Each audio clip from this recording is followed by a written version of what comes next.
40 Rules of Love, Part 49.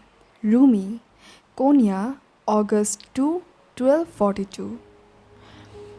Bountiful is your life, full and complete, or so you think until someone comes along and makes you realize what you have been missing all this time. Like a mirror that reflects what is absent rather than present. He shows you the void in your soul, the void you have resisted seeing. That person can be a lover, a friend, or a spiritual master. Sometimes it can be a child to look after. What matters is to find the soul that will complete yours. All the prophets have given the same advice. Find the one who will be your mirror. For me, that mirror is Shams of the bridge.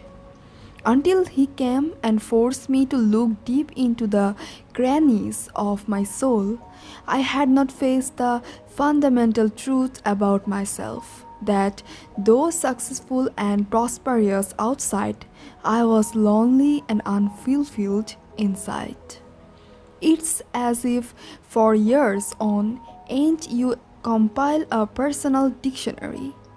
In it, you give your definition of every concept that matters to you, such as truth, happiness, or beauty. At every major turning point in life, refer to this dictionary, hardly ever feeling the need to question its premises. Then one day, a stranger comes and snatches your precious dictionary and throw it away. All your definitions need to be redefined, he says. It's time for you to unlearn everything you know. And you, for some reason, unbeknownst to your mind but obvious to your heart, instead of raising objection or getting cross with him, gladly comply. That is what Shams has done to me. Our friendship has taught me so much, but more than that, he has taught me to unlearn everything I knew. When you love someone this much, you expect everyone around you to feel the same way, sharing your joy and euphoria. And when that doesn't happen, you feel surprised and offended and betrayed. How could I possibly make my family and friends see what I see? How could I describe the indescribable? Shams is my sea of mercy and grace. He is my son of truth and faith. I call him the King of the Kings of Spirit. He is my fountain of life and my tall cypress tree, majestic and evergreen.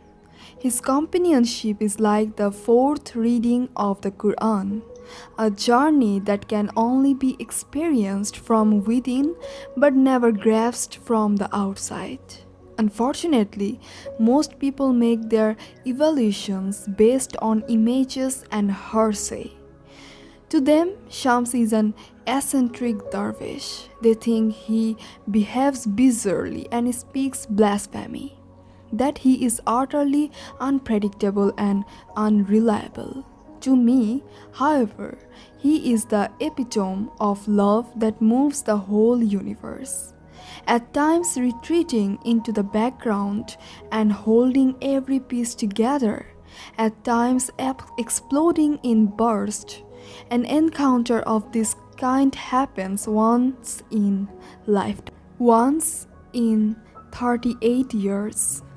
Ever since Shams came into our life, people have been asking me what it is in him that I find so special. But there is no way I can answer them.